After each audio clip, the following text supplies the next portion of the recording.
में बहुत से सवालात थे। आखिर मुसलमान हमें अवॉइड क्यों करते थे? लोग कादियानियत क्यों छोड़ रहे थे? हर कादियानी पर तो चंदा लाजिम था, लेकिन मिर्ज़ा कादियानी की फैमिली को क्यों माफ़ था? मेरा नाम खदीजतुल कुबरा है और मेरा ताल्लुक़ फैसलाबाद के गांव 194 आरबी लाठियावाला से है।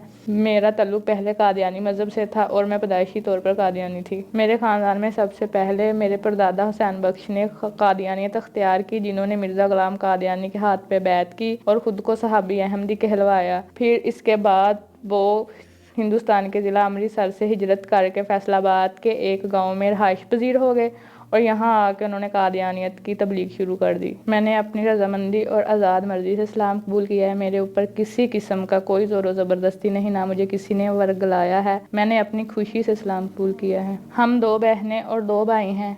मैं सबसे छोटी हूँ, मेरे अलावा सब कादियानी हैं। अल्लाह ताला ने मुझे ये सादत दी, अल्हम्दुलिल्लाह मैंने इस्लाम कबूल किया। मेरी ये ख्वाहिश है कि अल्लाह ताला उन्हें भी हिदायत दे।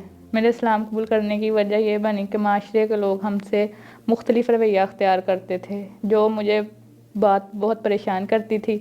फिर उसके बाद मेरे स्कूल में मेरी क्लास की लड़कियों को पता चला कि मैं कादियानी हूँ। उन्होंने मुख्तलिफ़ बातें की। हालांकि जब मैंने कादियानियत पर तहकीक की तो मुझ पर उनकी हकीकत खुलकर सामने आ गई। फिर ये बात मालूम हुई कि लोग हमसे क्यों अवॉइड करते हैं। फिर मैंने अपनी वालिदा से सवाल किया कि हम सच्चे हैं तो फिर हम इतने थोड़े क्यों हैं। फिर मैंने पूछा कि लोग कादियानियत को क्यों छोड़ते जा रहे हैं, तो उन्होंने बोला तुम ऐसी बातें ना सोचो। इसी तरह मुझे कादियानियों की वसीयत वाला निज़ाम भी दुरुस्त नहीं लगता था कि बंदा कहीं वफात पाए और चिनाब नगर के कब्रिस्तान में दफनाया जाए, जो इन्होंने अलग से एक ख़ास कब्रिस्तान बना रखा है। मुझे इस बात की समझ नहीं आती कि वहाँ दफन करने से सवाब मिलता है और वहाँ वैसे दफन नहीं करने देते जब तक हम अपनी आमदनी से एक ख़ास रकम अदा ना करें, और वो रकम हर साल अदा करनी पड़ती है। और मरने के बाद भी जो हमारे पास जमा पूंजी होती है उसमें से भी उन्हें फिर दोबारा एक रकम अदा करनी होती है।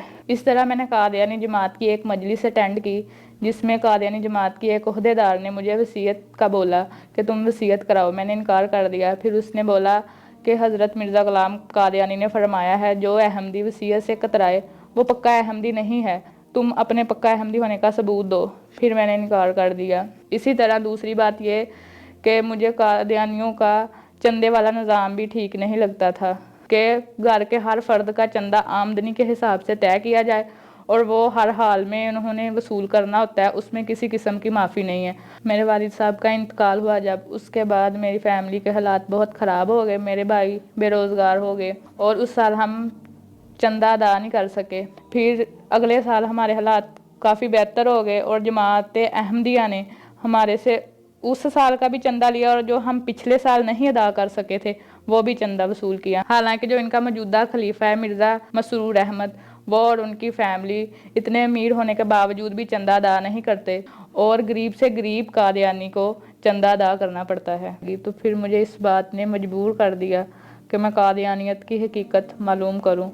फिर अल्लाह ताला ने मुझे ऐसे शख्स से मिलवाया जिसने मेरे सामने मिर्ज़ा ग़ुलाम अहमद कादियानी के हवाले खोल कर रख दिए, जिन्हें देखकर मैं दंग रह गई। जिसमें मिर्ज़ा कादियानी ने लिखा कि मैं माल के कुन फाया कून हूँ, मैं हज़रत मोहम्मद सल्लल्लाहु अलैहि वसल्लम से अफजल हूँ, कुरान मजीद मेरे मुँह की बातें हैं, तौबा नाउज़ बिल्लाह। फिर मिर्ज़ा की इन कुफ्रियात को देखकर मैंने ये फ़ैसला लिया कि अब मैं हकीकी इस्लाम को कबूल करूँ, और फिर मैंने मिर्ज़ा और जमात अहमदिया पर लानत भेजते हुए दीन इस्लाम को कबूल कर लिया। मेरे इस्लाम कबूल करने के बाद जब मेरे घर वालों को पता चला तो उन्होंने बहुत ही घिनौना रवैया अख्तियार किया और मेरे ऊपर और मेरे शोहर के ऊपर FIR दर्ज करवाए, जिस पर हम पर बहुत ही घटिया इल्ज़ाम लगाए कि मैं घर से नकदी में पैसे और कुछ जेवरात लेकर आई हूँ, और मेरे शोहर पर इल्ज़ाम लगाया कि ये हमारी लड़की को वर्गला कर अगवा कर कर लेकर गया है। मैं सोच भी नहीं सकती थी कि मेरे अपने भाई मुझ पर इस कदर घटिया इल्ज़ाम लगा सकते हैं। मेरे भाइयों ने और मेरे इलाके के कादियानियों ने मिलकर मेरे शोहर के घर पर हमला किया और उन्हें मज़ीद धमकियां देते हुए कहने लगे कि हमारी लड़की वापस करो, और जमात के सदर ने कहा कि कल तक अगर हमारी लड़की वापस ना की तो आपके बेटे को भी हमने मार देना है। اس کے بعد جماعت کے صدر نے کہا کہ میں لڑکی کو ہر حال میں کسی بھی قیمت پہ واپس لے کے عبرت کا نشان بناؤں گا تاکہ کوئی قادیانی لڑکی دوبارہ اسلام قبول نہ کرے۔ پھر اس کے کچھ دن بعد پھر قادیانیوں نے مل کر دوبارہ مسلمانوں پر حملہ کیا، میرے شوہر کے عزیز و اقارب اور دوستوں پر مار پیٹ کی، جس سے کافی ان کا جسمانی نقصان ہوا۔ یہ کہتے ہیں کہ لو فار آل ہیٹڈ فار نن، محبت سب کے لیے نفرت کسی سے نہیں۔ پھر میرے اسلام قبول کرنے کے بعد جو رد عمل انہوں نے دیا ہے اس سے صاف ظاہر ہو رہا ہے کہ ان کے پاس نفرت سب کے لیے ہے اور محبت کسی سے نہیں۔